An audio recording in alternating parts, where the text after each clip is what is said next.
History will be kind to me, for I intend to write that history. The words of Winston Churchill. The truth of the matter is, usually, winners write history. For example, I have been amazed, and so have other people my age and a little bit older, at how most young people today have never heard of Operation Rescue. They literally don't know about the largest civil disobedience movement in American history. Let the full weight of that sink in on you. Under Dr. King's leadership in the civil rights movement in the 1960s, from 58 until 68, 10-year span, there was about 7,000 arrests for peaceful civil disobedience. From 1987, late 87 to 1994, a 7-year window, there were over 75,000 arrests, documented arrests for peaceful civil disobedience all over the country. It's unprecedented in American history. And it's not in most history books. Why?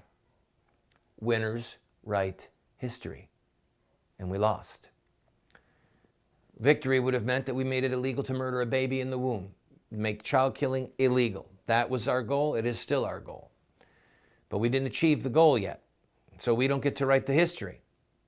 Imagine if we had. Imagine if in the mid-90s, instead of Clinton being elected and appointing Janet Reno and passing the FACE Act and all these different things, imagine if the civil disobedience movement had swelled larger and larger and had just ground the abortion industry, the murdering of babies, to a halt.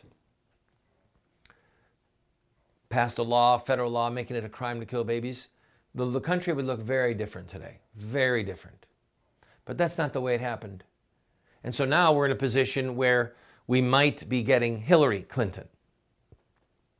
Now we're in a position where we have Barack Obama as our president.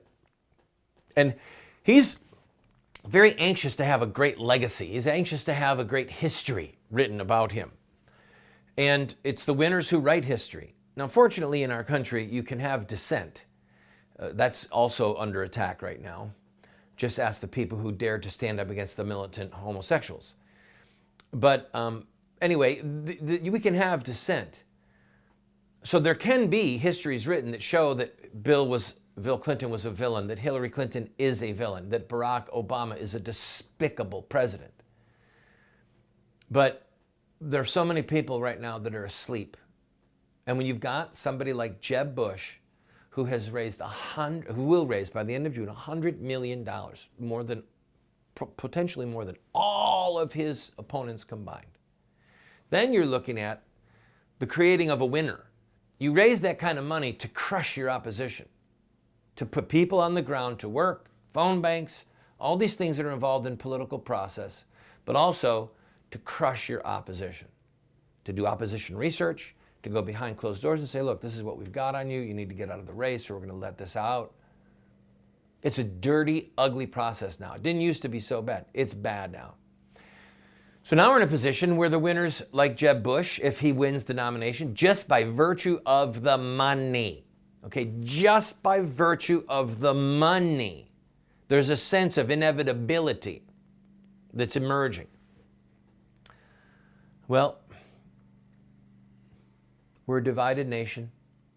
We're divided on ethics, with those who support the life of babies and marriage, those who want to murder babies and have perversion called marriage.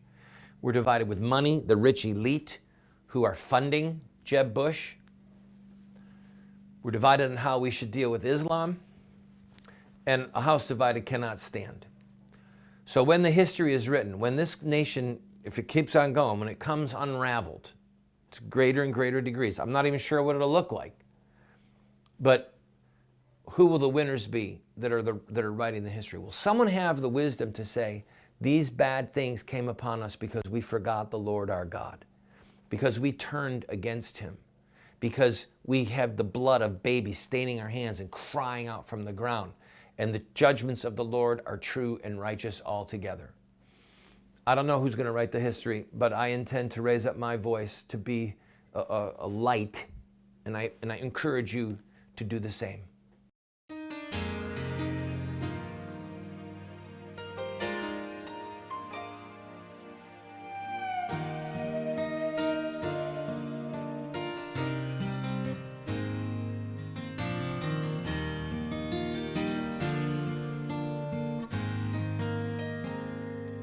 you.